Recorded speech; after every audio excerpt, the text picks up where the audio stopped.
Mesdames, Messieurs, bonsoir. Ravi de vous retrouver dans votre émission intellectuelle avec un soprano.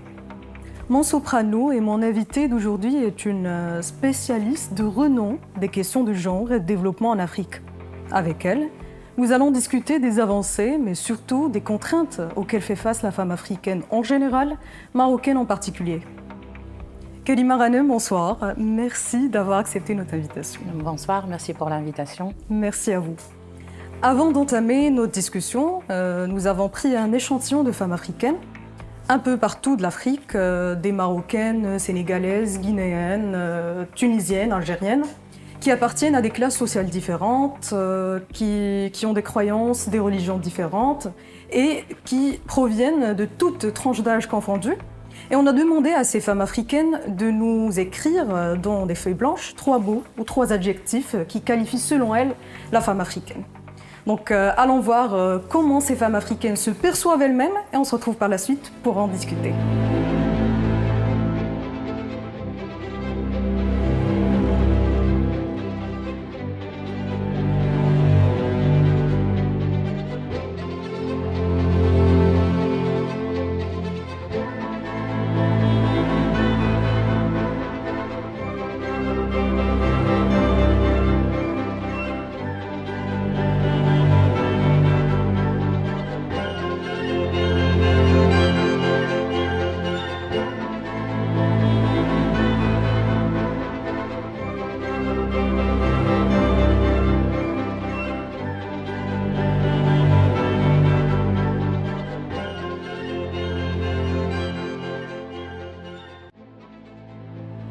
Donc on amorce par un commentaire sur la vidéo.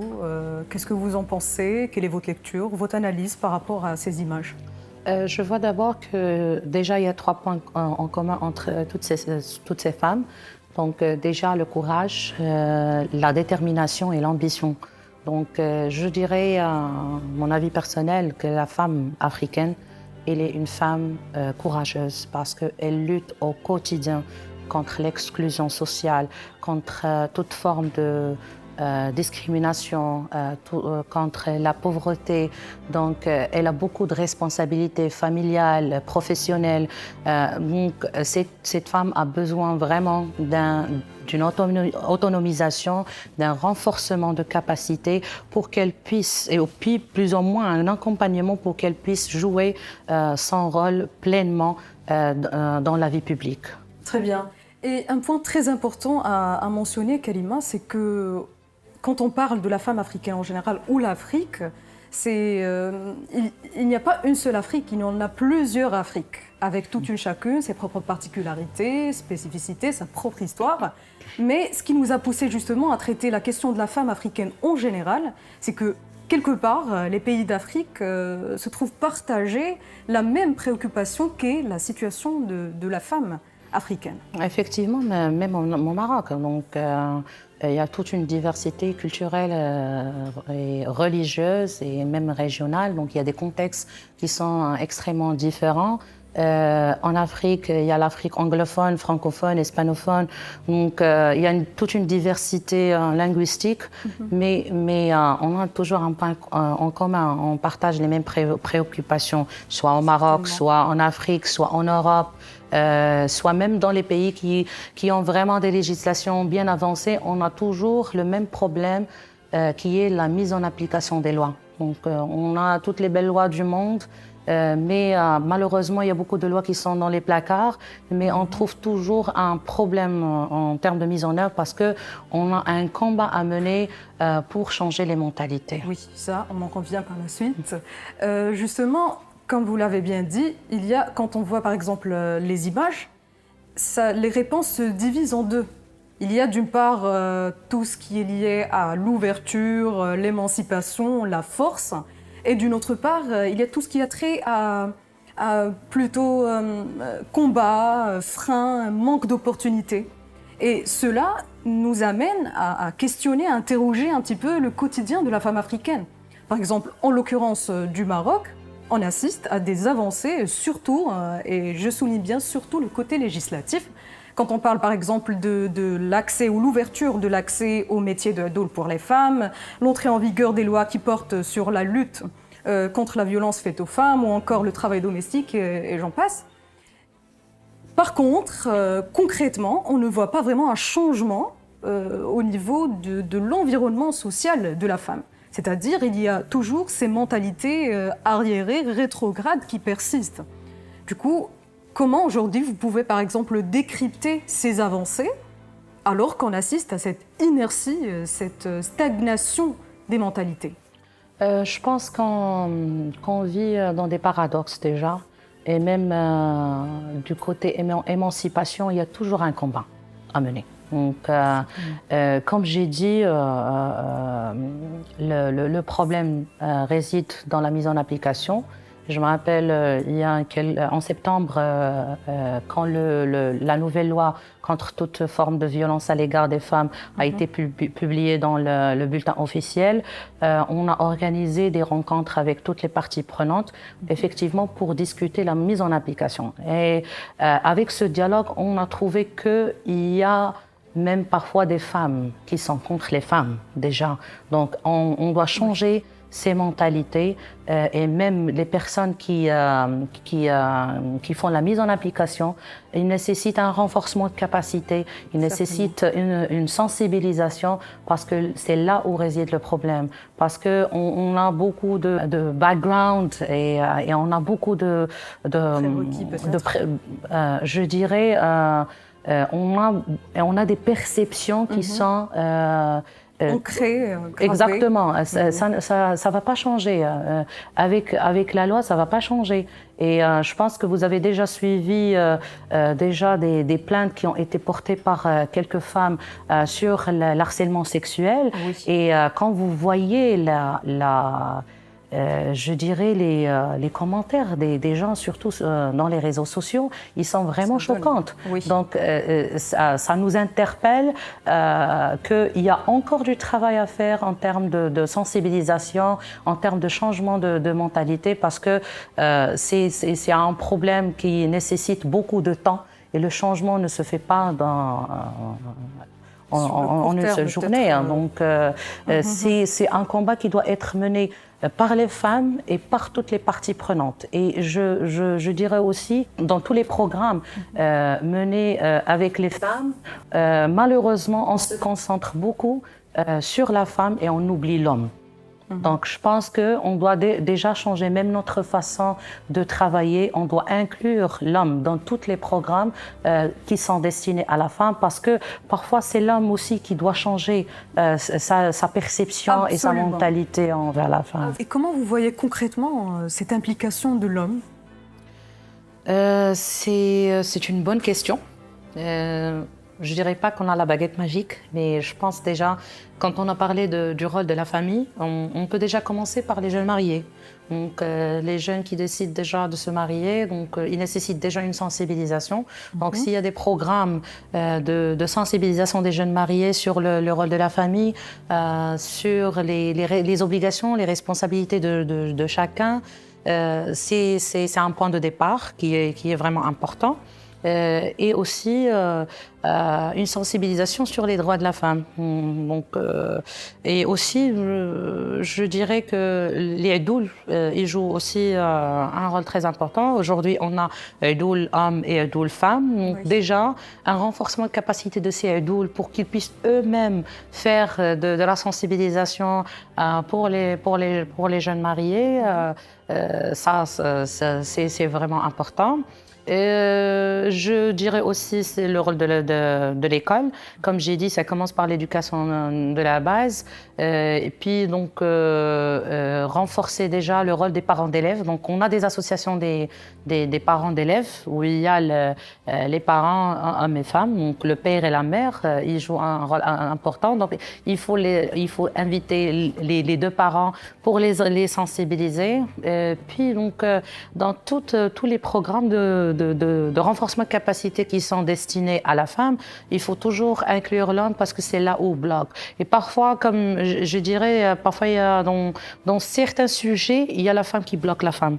Donc c'est vraiment relatif. Donc je pense qu'il doit y avoir des programmes basés vraiment sur une étude sociologique qui peut nous donner une vision de ce qu'on peut faire, surtout des choses qui peuvent être adaptées à des contextes locaux. Parce que moi, personnellement, quand j'étais dans quelques zones rurales, j'ai vu que la femme, elle a beaucoup plus d'importance que l'homme.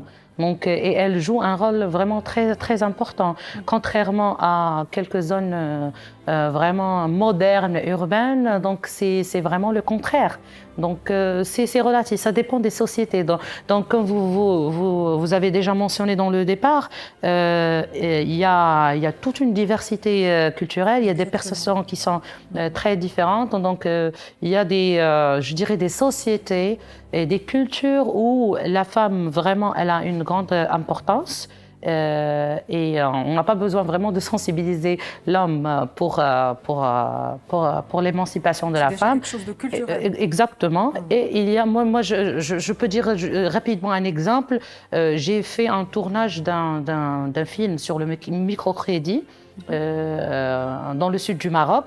Et j'étais vraiment étonnée d'une famille où l'homme et la femme partagent tout. Et je dirais même nous, chez nous à Rabat, on n'a pas vraiment ce genre de partage au niveau de responsabilité de la famille, au niveau financier, au niveau de gestion de la maison d'une manière générale, l'éducation des enfants. J'étais vraiment étonnée. Donc, ça dépend des contextes. Voilà. Quand on voit des chiffres comme 40% d'hommes qui pensent que la femme doit de temps en temps être battue, ou encore le plus pire, c'est quand ces femmes trouvent par exemple qu'elles méritent d'être battues. Oui, il y avait, je me rappelle, il y avait vers le 8 mars, il y avait le rapport de l'ONU Femmes. Effectivement, qui a communiqué ces chiffres qui sont vraiment choquants après une étude qui a été faite par l'ONU Femmes. Et je pense que je pense que c'est vraiment inquiétant de voir ce genre de statistiques.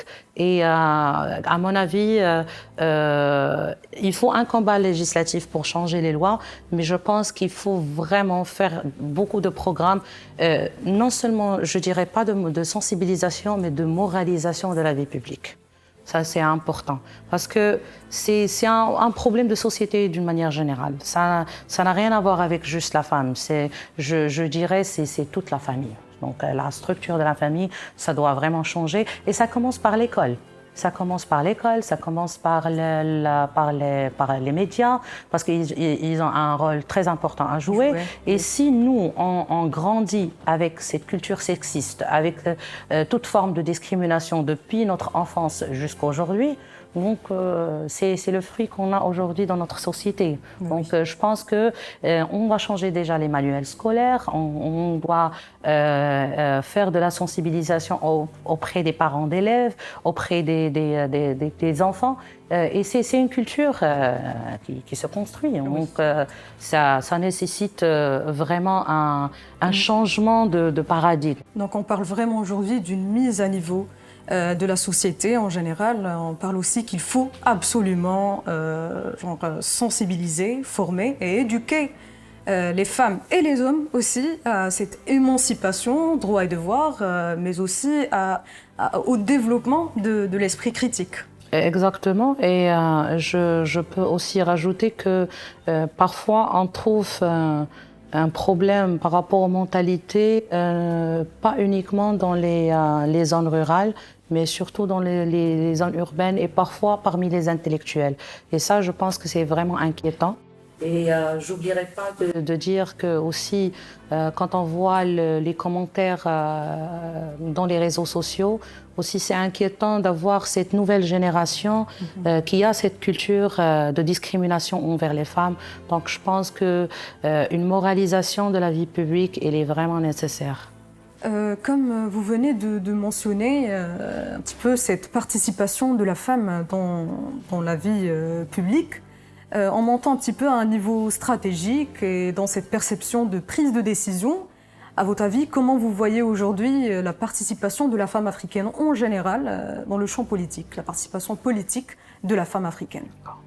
Merci pour cette question parce qu'aujourd'hui, il y a tout un débat sur la participation politique de la femme africaine d'une manière générale. Et aujourd'hui, j'étais vraiment contente de voir que le gouvernement éthiopien qui vient d'être formé, je pense que c'est pour la première fois qu'il y a une parité hommes-femmes au niveau du gouvernement. Je pense aussi pour le Mali, il y avait 12 femmes dans la formation du nouveau gouvernement. Et je pense que c'est des choses qui sont vraiment importantes. Ça, je dirais, ça dépasse déjà la législation. Je pense que ça nécessite déjà une volonté politique des décideurs pour vraiment intégrer la femme.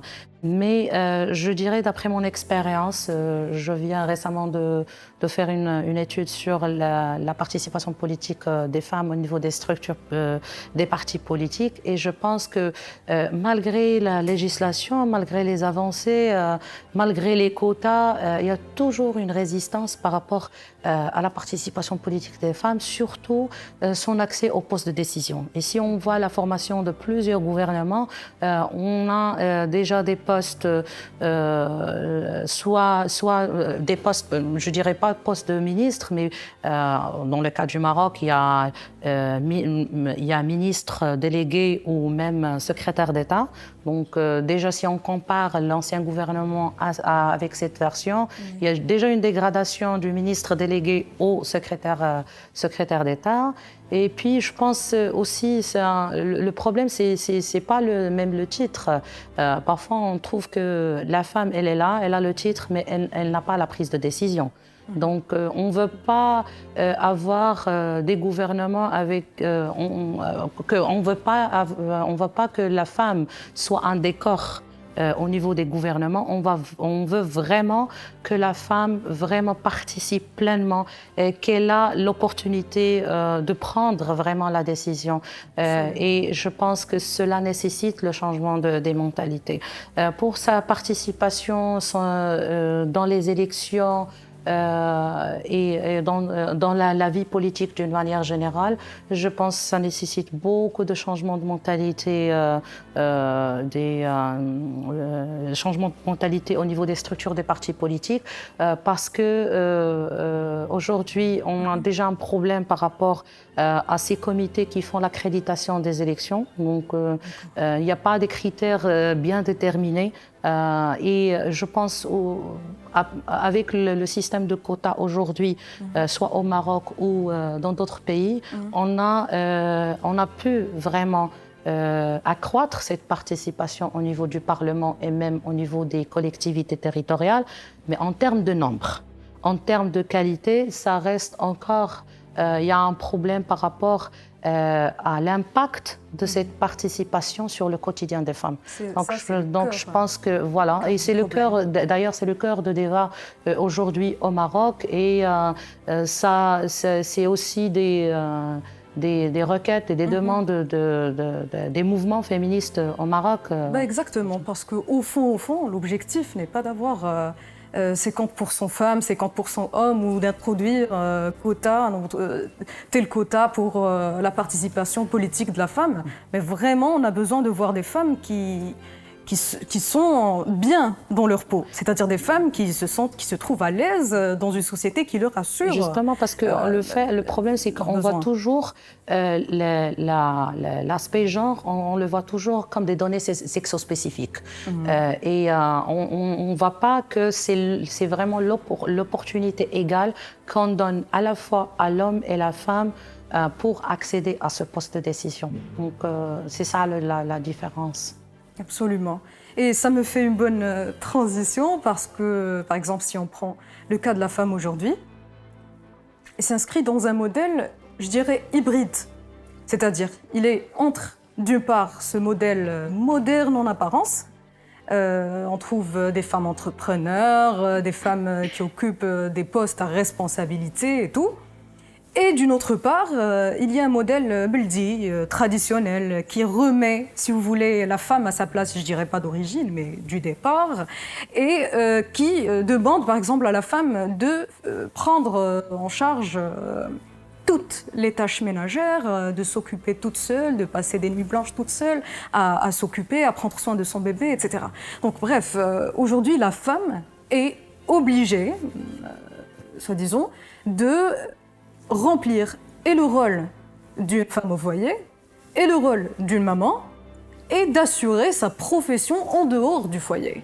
À votre avis, comment aujourd'hui la femme peut gérer tout ça? Est-ce qu'à un moment donné, elle est obligée de sacrifier sa carrière professionnelle pour réussir en tant que bonne épouse ou une parfaite maman, ou peut-être sacrifier carrément le côté personnel pour réussir sa profession? Je dirais que c'est une question très difficile parce qu'on le vit au quotidien déjà. Oui. Donc, moi, personnellement parlant, je ne vois pas le problème ni dans l'aspect moderne ni dans l'aspect biblique. Moi, je dis qu'il faut avoir un équilibre. Une famille, pour moi, ça se construit à deux. Donc, il y a le rôle de l'homme et le rôle de la femme. Ça, d'une part. D'autre part, je pense que ça nécessite une réflexion de société, déjà, parce qu'effectivement, il y a une surcharge sur cette femme, qu'elle doit avoir ses devoirs familiales, qui sont très normales, et en même temps, elle a son devoir professionnel. Et je pense que c'est un peu très difficile parce que déjà, on a des traditions, on a des mentalités qui nous font pression chaque jour et qui font une surcharge sur cette femme. Surtout les femmes qui ont des postes de responsabilité, c'est une surfatigue, je dirais. Oui. Je ne sais pas si le terme existe, mais je dirais que vraiment c'est très difficile de faire cet équilibre entre la vie professionnelle, surtout les femmes qui se déplacent beaucoup, les femmes qui font de la politique. Ils ont des exigences professionnelles vraiment très dures, et à la fois ils ont des obligations familiales. Donc, je pense que il faut voir un terrain d'entente. Comment libérer cette femme, donc, pour qu'elle puisse faire son devoir de maman, de chef de famille, parce que je dirais chef de famille, je ne dirais pas l'homme chef de famille, parce qu'au Maroc, si vous voyez les statistiques, il y a une grande majorité des familles qui sont gérées par des femmes. Donc la femme gère déjà la famille et en même temps, elle a des obligations professionnelles en dehors de la famille. Donc je pense que ça doit être une réflexion de société avec des psychologues, avec des sociologues et avec la participation de toutes les parties prenantes pour voir comment on peut assurer cet équilibre pour que cette femme puisse à la fois jouer son rôle au niveau de la famille, mais en même temps, on ne peut pas le priver de sa carrière professionnelle. Donc c'est ça le dilemme, et je pense que c'est un combat de tous les jours de toutes les femmes qui travaillent, qui luttent à la fois pour garder leur famille et aussi pour garder leur job, parce que c'est vraiment très difficile. Donc, oui. J'ai pas de réponse. J'ai pas de réponse. C'est complexe. Parce que personnellement, je le vis au quotidien, et je pense qu'il y a une centaine de femmes marocaines qui le vivent aujourd'hui. Et certainement, il y a un prix à payer, mais ça dépend de la capacité de chaque femme à gérer sa carrière professionnelle et en même temps ses obligations familiales. Très bien. Et pour conclure, quel est le modèle, par exemple, à suivre aujourd'hui, à votre avis, pour que la femme gagne la bataille de l'émancipation sur tout ce qu'on vient de dire? Moi, je reviens toujours à l'éducation. L'éducation, c'est la base de tout. Je pense, moi, je dirais au départ de l'émission, la moralisation de la vie publique. Je ne dirais pas la sensibilisation, parce que la sensibilisation n'est pas suffisante. Donc la moralisation de la vie publique, ça englobe la sensibilisation, voilà, exactement, l'éducation de base, la sensibilisation au niveau des familles, elle est vraiment importante parce qu'on doit grandir avec une nouvelle perception, esprit, oui. Une nouvelle culture de respect des droits de la femme. Donc, si un enfant grandit avec toutes ces formes de discrimination, on voit le fruit aujourd'hui ce qu'on vit aujourd'hui. Voilà. Donc l'éducation et l'éducation, c'est important. Très bien. Donc, notre échange touche à sa fin. Merci Karima Ghanem pour cet entretien hautement instructif. Quant à vous, chers téléspectateurs, je vous donne rendez-vous très prochainement avec un autre soprano, toujours sur Luzin TV.